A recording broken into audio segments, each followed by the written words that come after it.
The National Governors Association in OKC, Governor Kevin Stitt playing host to more than a dozen of his peers. The focus on bipartisan results and helping people chase the American dream. Plus, with our kids soon headed back to school, we have once again gathered superintendents from across the metro. Today, my friend and colleague Abigail Ogle joins me to preview this week's special that every parent will want to see. And Edmond just hit a milestone, 100,000 residents and counting. Today, the positives and the challenges that come with the growing city, plus the event later this month that will draw national attention. Stories beyond the headlines, connected to our state. Oklahoma Chronicle with Evan Onstad. Hey, thanks so much for joining us here this week. And what has been a busy one for politics in Oklahoma City, the National Governors Association had their summer meetings here in OKC. They started Thursday, and then they continued into the weekend. Governor Kevin Stitt is the chairman of the NGA, and he stopped by our studio on the eve of the event. He says the governors enjoy getting together and working on finding bipartisan solutions. And really, we are all focused on the same thing, and that's improving education, infrastructure, access to health care, and growing our economies. And so I always remind people that, governors actually have to get stuff done, and you've got, politics are played in D.C., but we're just all Oklahomans or Marylands, and so we got some great relationships. What's amazing to me is that we agree on a lot more than we disagree. Okay. I put together, as the chairman, a group to focus on immigration and to focus on permitting reform. And there's broad agreement with governors that we have to have secure borders, but now we need to have the states, the governors should be in charge of workforce permits and those kind of things. And, permitting reform. We all know, Republican governors and Democrat governors, that things take too long to build in the United States, whether it's a pipeline or it's a wind project. And so I'm just shocked at the broad agreement. So I also try to demonstrate I'm never going to compromise my values of limited government, lower taxes, but I don't have to do it in a hateful way. Mm-hmm. And if we disagree, we can also, kind of banter around ideas. Our founding fathers had massive disagreements, but they came together to create this American dream that we all love. At last count, we believed 14 governors visited OKC this weekend, as did Homeland Security Secretary Markwayne Mullin and Dr. Oz, who is part of the Trump administration in his cabinet. Kids are headed back to school very soon. It's going back this month. And once again, we brought together many of our Metro superintendents to talk through the biggest topics that parents and educators are talking about. Our superintendent roundtable has become a back-to-school tradition here at KOCO. It airs, when does this air? Thursday, 9 p.m.? August 6th at 9 p.m. There you go. Abigail Ogle knows so much about this because she led the conversation once again this year, and I asked her to join me here for Oklahoma Chronicle so we could kind of talk through it. You look forward to this. I look forward to watching it. I've hosted it before, but I love watching this. You love doing it. It's really great, and we have a lot of the same superintendents come back year after year, and we also have new ones join us every year. So you build these relationships, you get to know what's important to each district, because each district is different. They have different needs. You also get to see the camaraderie between the superintendents. It's kind of like being a fly on the wall. There's an infamous group chat between these superintendents, and I always ask if I can be invited to it. I haven't yet, but it's neat. It's kind of like sitting in on a conversation between all of these school leaders, and I always tell them, if someone has a thought and you want to jump in, you don't have to wait for me to call on you. Right. I mean, I want this to be a conversation between all of you, and if I need to hop in and drive that, that's fine. But I would say that's gotten better and better the more we do it, the more comfortable these school leaders get with us. They trust us to treat them respectfully and ask good questions, and I think that they really deliver sometimes some of the answers. We were talking, Abby, that in years past, for example, under the Ryan Walters administration when he was state superintendent, there was real fear about what you said out loud as a school leader, because all of a sudden your accreditation could get taken away. And it almost feels like things have changed. The atmosphere has changed, and their willingness to speak has changed. Sure. That actually happened one year. We had a superintendent who was scheduled, booked, going to be on the roundtable. We had a mic and a chair ready to go. And at the last minute, they had learned that their accreditation had been downgraded. Yeah. And so they obviously didn't come. They were, trying to figure out what does this mean. They were answering calls for interviews, for stories, and it impacted the rest of the roundtable because there was a real sense of, I wouldn't say fear, but maybe some trepidation of what I say here could impact thousands of families, could impact my school, could impact all of my teachers. And so I think there was maybe a little bit more answering on eggshells, Sure, so to speak, because they were so concerned about what they said and what they said publicly. and the blowback that they might get because of Right. that. And we're not getting that at all. So let's talk about some of the things that you guys really got into, because we have seen at the state capitol, I mean, legislation has been Sure. really hammering on education here in recent years. And once again, this year, there was a lot of work, a lot of bills. Did you have a sense that the superintendents were in favor of the work legislators were doing, or did they feel opposed to what's been done? I think they were possibly opposed to the way that it was handed down. I think they always would appreciate a little bit more conversation, a little bit able to give a little bit more input when talking with lawmakers. We'll take recess, for example. When I was talking with the superintendents, not a single one disagreed that recess is important. Their thought was that recess should count as instructional time because when kids are playing at recess, they're still learning. And so they wish they had had a little bit more input when it comes to that. They didn't disagree really with the mandate, but they wish that all of the recess could count as instructional time. Interesting. When we also talked about the literacy, the Save the Readers Act, and the Mississippi Miracle as it's been deemed. Which, by the way, we do have a clip of that, but go on. Okay. They all agree that reading is important, and everyone knows the statistics that we're at the bottom of the barrel. I asked them, how is this actually going to look different in my child's classroom? My child's going into third grade. Say, what is going to look different for my child? And I asked, how big of a problem is this? Right. And I got some very interesting answers and some concerns that I think will potentially surprise parents. Let's listen in right now. Abby and the superintendent's talking about literacy. It's fair to say that this is a global, a national issue that many school districts and systems are working through. The literacy, the read, write, speak, how do you bridge that gap? Because it is a gateway to the future and careers of our children. So I think anytime you have opportunities where a state, superintendents, and there's a common focus on literacy, it's a game-changing win. We talk about literacy, Mr. Keith Steiner with UConn, kind of as this abstract thing. But say I have a child who's getting ready to go into third grade. What are the actual changes because of this mandate, this new law, that my child will see in their classroom, or maybe a new teacher, maybe a new textbook? What are the actual changes that it's going to take to implement something like this? I think it's going to be different from district to district. I mean, from the state level, they're allocating more resources to, to reading and instructional specialists, reading specialists. But I think, for this conversation for me is, what are we chasing? Are we chasing an outcome? Or are we chasing a test score? What I want to see is what Josh was talking about, is our kids flourishing. And so how do we make that happen? And so I think what parents are going to be surprised to see, and it's not going to be unique to just the urban areas, it's going to be everywhere, is the number of kids that are going to be held back, that are going to be retained. There's going to be a large number of kids that are retained. And so I think our conversation as superintendents and as instructional leaders and as district leaders is how in that system do we still allow our kids to flourish and not defeat them, because being held back, it's a big deal.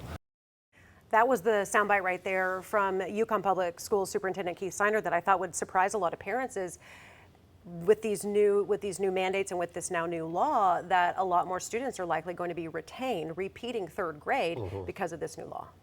Something that we're definitely going to be following. You asked them about security?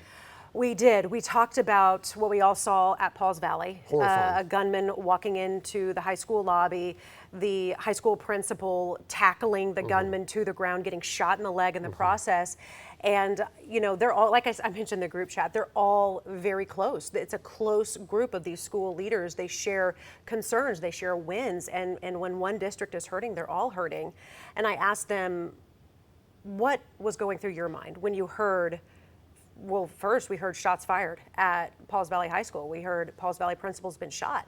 And just to hear their emotional reaction in the very early hours, the minutes of when that call came out, you know, they described it as their worst nightmare. And they were just devastated with that district going through this.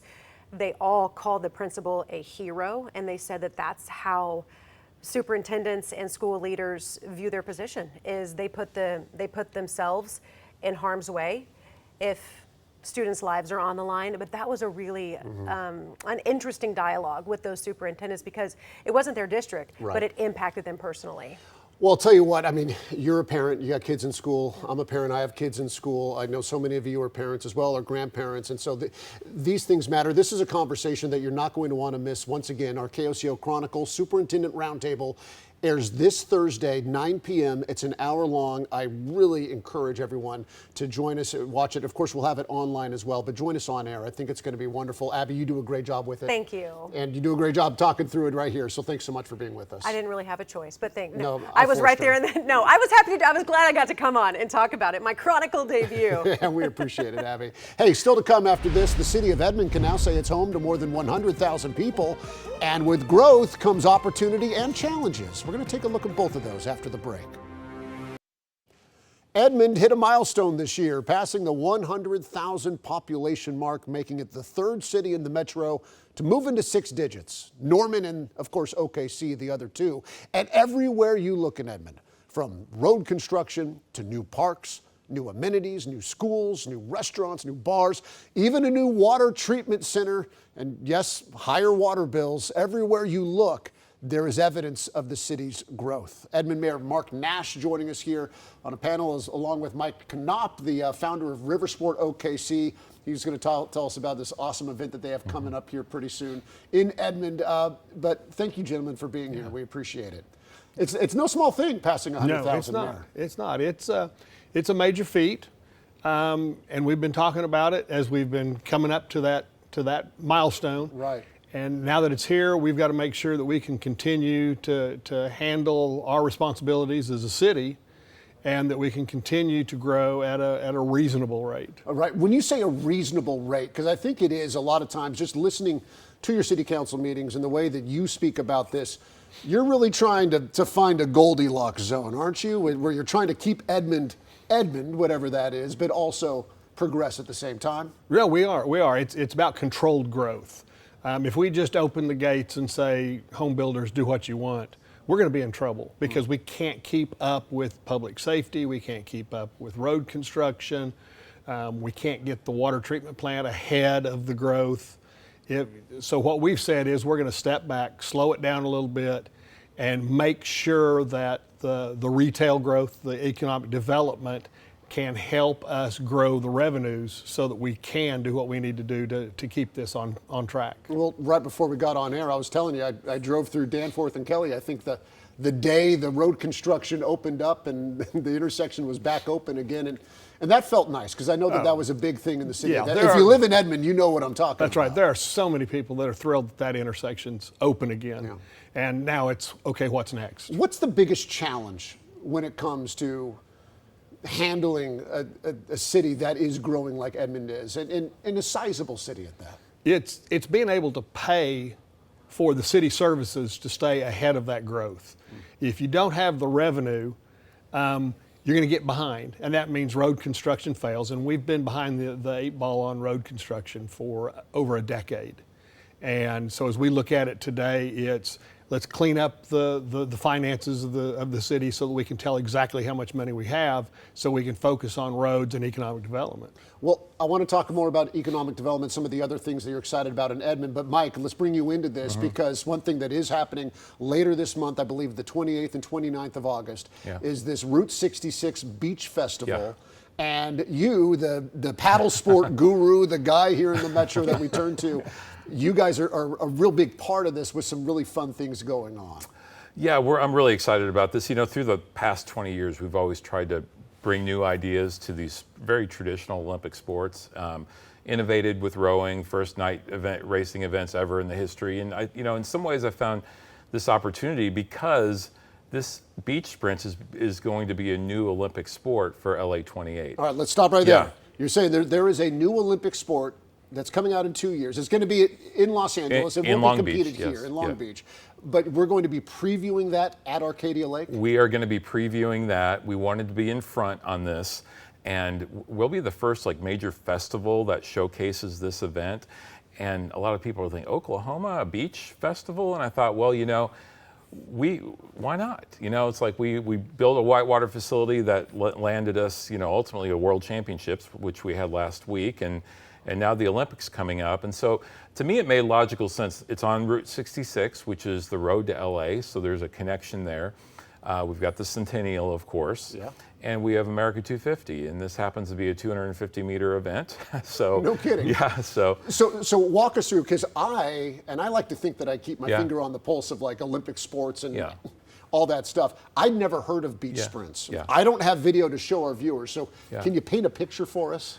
Well, it is a very fast-paced, fun event. If you saw last week, we had kayak cross as part of the world. That's also a newer Olympic discipline. I watched it live in person with my kids. Meant to really kind of add a new exciting element to the Olympics, and this is what beach sprints is.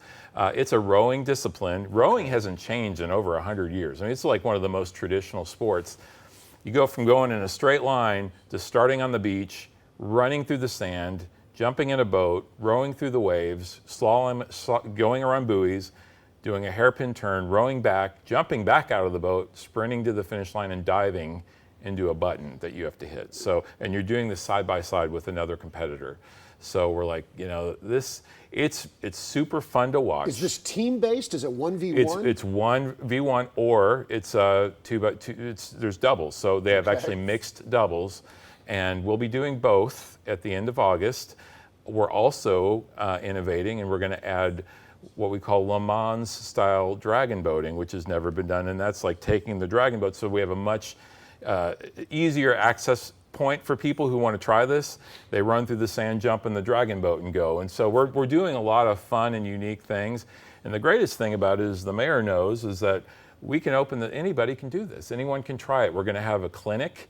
In fact, we just had one yesterday, and we're going to continue to do this to where we can get people on the water trying this. These are more stable big boats because they're meant to go through the ocean.